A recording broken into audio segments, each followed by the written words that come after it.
When I completed my national professional qualification in senior leadership in 2017, I struggled with it. The logistics of trying to organize a whole school project without being on the senior leadership team was difficult, and I struggled to demonstrate the impact of my leadership. I tried to cram in far too many aspects into my write-up.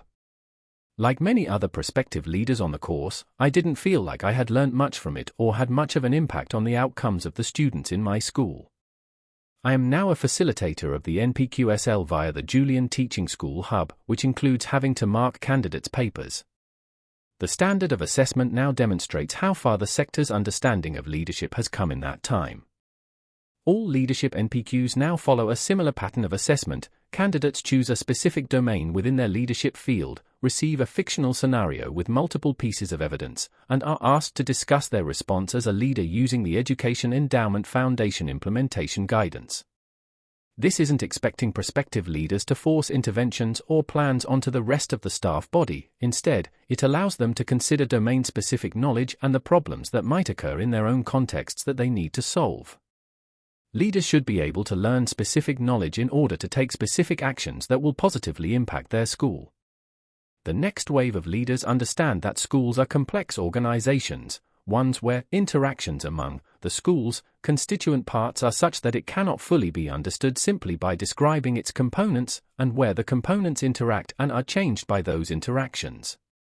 Better answers have shifted from generic leadership traits of leaders linked to personal traits to domain-specific knowledge. A deep understanding of the relevant domain is essential. For example, in my facilitation of the NPQ in leading behavior and culture, I know that leaders have to understand knowledge about professional development, teaching, and implementation as part of their studies. This allows them to address the complex problems that arise in their organizations. Leaders can then become accustomed to the persistent problems of school leadership. Much like Mary Kennedy's persistent problems of teaching, the persistent problems of school leaders are universal, causal, and controllable.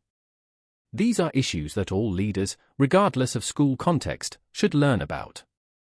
Leaders can then develop their schema of knowledge, which helps them solve these problems within the context that they serve. This is not to suggest that school leaders cannot learn from leadership outside the sector. Education is a multidisciplinary domain incorporating knowledge from organizational management, behavioral economics, and psychology. However, this should not be divorced from the context.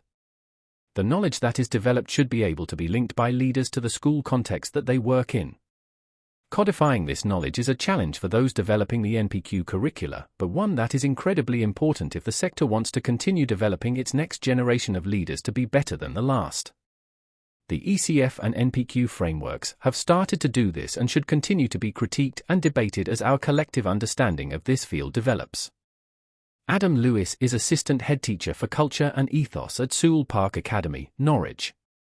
He has previously led on teaching and learning, curriculum, and CPD within the school.